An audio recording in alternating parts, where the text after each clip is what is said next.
Okay, so in the last video, I took you through inputting data into Tableau Prep.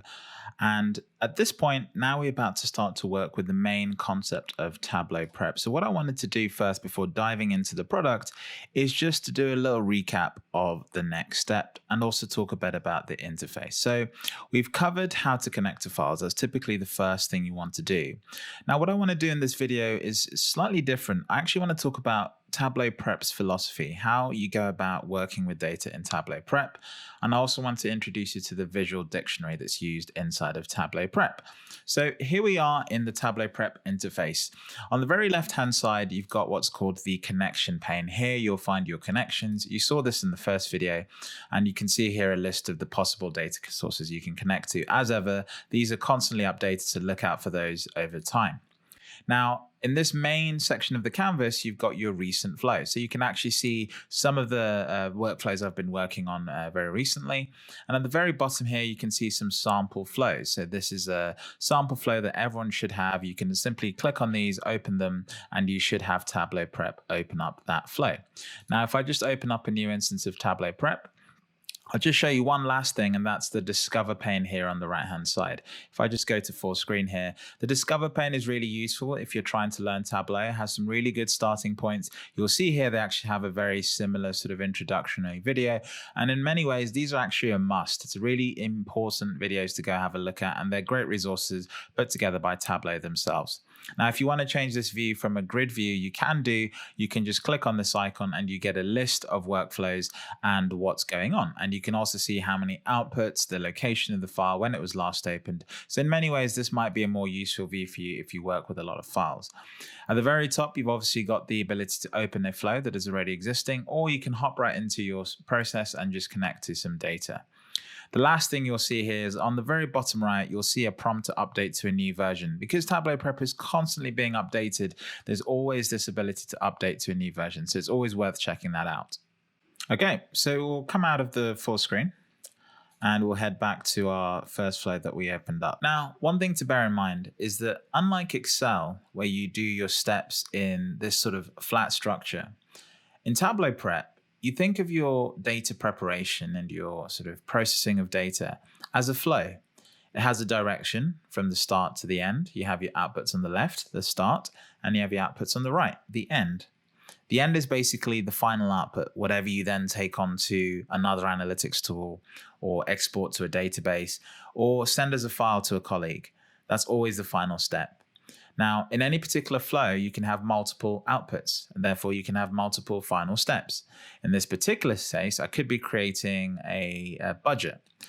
And in this particular step, I could actually be aggregating the actual figures for a particular year. Maybe because my future budget is based on a certain percentage of this year's performance, and this output is actually this year's performance in real time. Now, in between your output and your input, you have all these steps. And in Excel, what you have to do is you have to make sure you do things in the right order. And there's, if you've done something wrong, you have to go back and change it, or you change your calculations and you make sure that everything references every single cell correctly. In Tableau Prep, that mistake is slightly harder to make because everything happens in a sequential order. The visual nature of the product means that you have to actually think about the way you're going to process your data in a much more logical way. You can see the relationships between how your data comes together, and you start to get some visual cues about what's going on. And so your flow is essentially the whole journey of your data from start to finish. And that's what we're looking at now. Again, if you're new to prep, don't worry. I'm going to go through all of this at some point throughout the series, so just tune in. What I want you to do is pay attention to the visual dictionary. Now, Tableau call this the visual dictionary because it's basically a visual information system that allows you to understand what's going on. But what exactly do they mean by that? Well, they have this sort of mechanism whereby every single process or every single tool that you will add here in Tableau Prep has its own visual sort of design. So if you look at this, you have the main data types here. So you have branches, aggregate steps, pivots, joins, unions. They have the capability to do some scripting with Python or R, and also the ability to output a file. So if I just relate that a little bit to Excel, These are the kind of things you might do. For example, the aggregation step, you might highlight a column and then add it all up to get a particular number. You might pivot your data because it's in the wrong shape. You might do a VLOOKUP, and in Tableau or in databases, that's typically a join of some sort. Or you might want to put, let's say, 3 tabs with the same data, but in each tab you have data from different months. You might decide to union them together. As you start to see, each of these processes has a particular name in Tableau, and these names are typically derived from the database world, so the data architecture and so on and so forth. So if they're new terms, don't worry, these are terms that exist in other tools and philosophies, so it's worth investing a bit of time understanding these. Now, the second thing to understand is that Tableau Prep uses this concept of a flow, and a flow is essentially what we're looking at now. So if you go from left to right, you have your inputs here on the left-hand side, and on the very far right-hand side, you have your outputs. Now, you will notice that there are 2 outputs in this particular flow. That makes sense because in some processes, you might want data captured from a particular point. Let's say you're doing a budget process. You might want an output of your budget, but then you'll also might want an output at the end of your process to show you how you're doing against the budget. And so these 2 outputs make a lot of sense, and those might then go into a Tableau workbook or into some other sort of data system like a database or some other analysis. Now, between your outputs and inputs, you have what are called steps. And these steps are actually these individual icons you can see here. And the main thing to understand is these steps do different things. So as you saw before, each step is sort of has its own grouping, but this particular step is a simple calculation step. So if I go in here and I just say, I actually have to go and make sure I do this on a line because I've already got an output. So if I click on the line, I insert a step, okay? If I go back 1 step, and instead I click on the very end of the object, I insert a branch. So Tableau is understanding the difference between me intercepting this path and me spinning off this path. So it's about sort of taking your data processing into different directions. If you think of an Excel, this is like copying all the data in one particular tab, putting it on a new tab, and then trying out a new calculation. This is the exact same step here in Tableau Prep. If I zoom out a little bit, you'll see that each of these flows has a line, and these lines essentially dictate the direction in which the data is moving. So if I was to remove this step and then just hit run, you'll see that my data goes from left to right, okay? When it's actually running the flow, my data streams from left to right. When it's done, I get the outputs over here. Now, when I click on this particular line, and I just bring this down, you'll see that I get this pane that pops up, and I get these scrolling lines coming out across the top. What this shows me here in this particular section is a preview of the data at this particular point. So unlike Excel, where I have to capture each tab and the process for each tab, and then I have to spread that across multiple sheets, or I run some sort of SQL in the background that isn't visible, Tableau Prep actually shows you each of the single steps required. So here you can see that I've got 2 steps. One is a rename. In fact, I've got 2 remove steps and 1 is a rename. 3 steps in total. And if I go over here to the left-hand side pane, I actually get the detail of those and the order in which they're applied. I can move these around and it just changes the order of the process. But it's important to bear in mind that if I was, for example, to move this rename option to the top, it might fail because what happens here is that this step might need to happen before this step. So these steps are sequentials. You have to bear that in mind in terms of the way you process. The other thing you can do, which is quite hard to do in Excel, is you can actually go back several steps. Let's say you do a calculation or an aggregation and you're not happy with it. By just simply clicking on the first step, I actually go back to that original step and I can undo that step without interfering with some of the future steps. So removing this top selection here doesn't actually interfere with any of these 2 steps, okay? And of course, I can always go back and undo that. Now, if we look throughout the entire flow, you'll see that this visual information system remains broadly the same.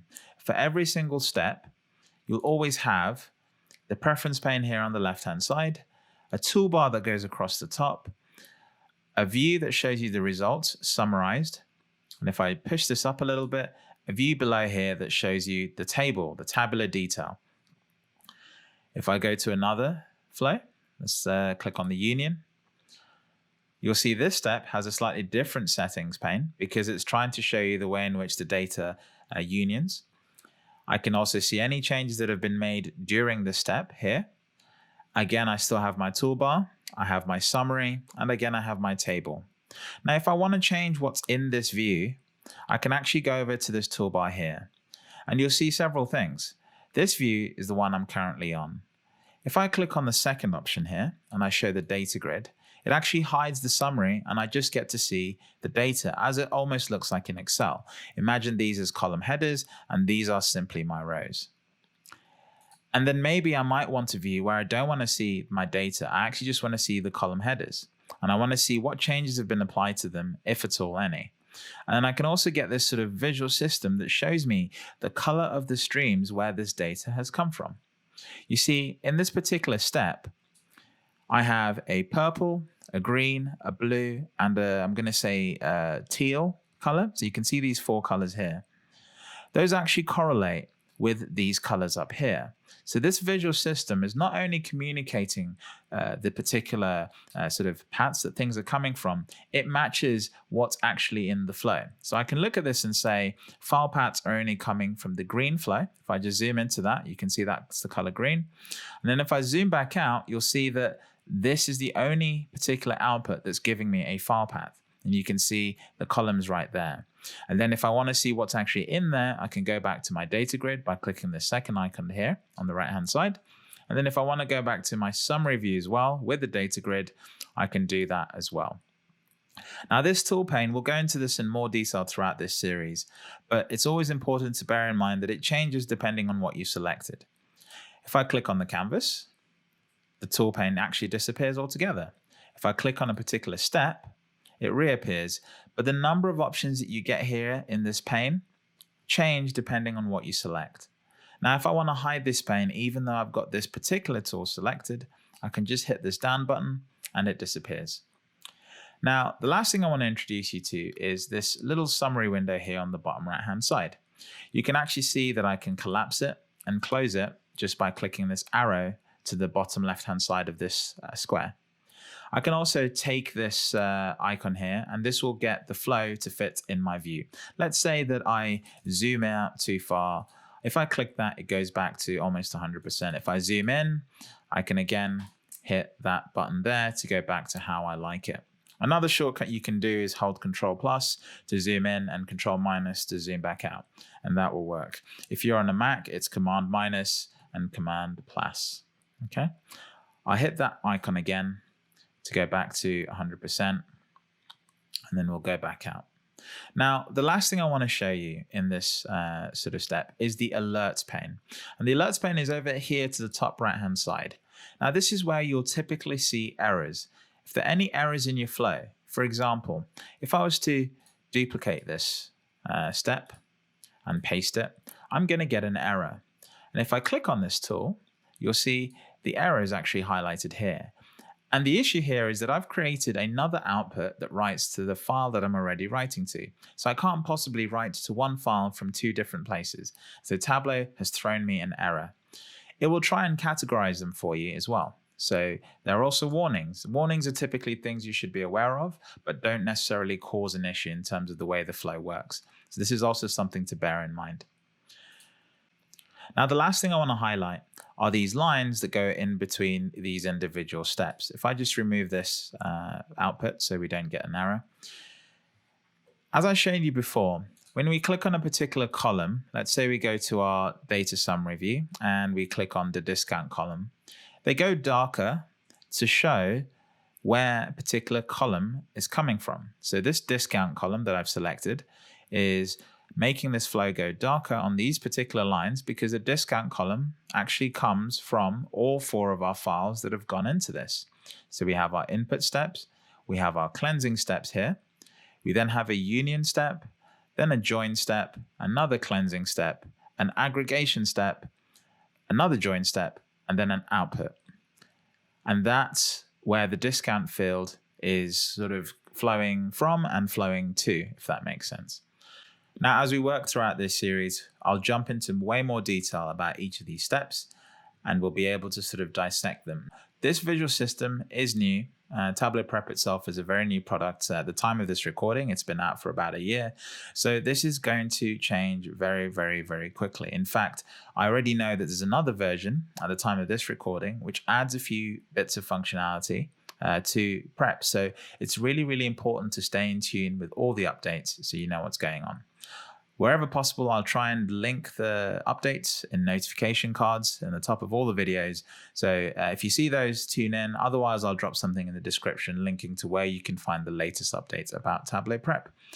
All right, join us in the next video where we're going to start talking about our first tool, which is the cleansing step, this line step here that you see me selecting. If you enjoy the video, hit subscribe. If not, drop a comment. Let us know what you'd like to see on the channel. And I'll catch you in the next one.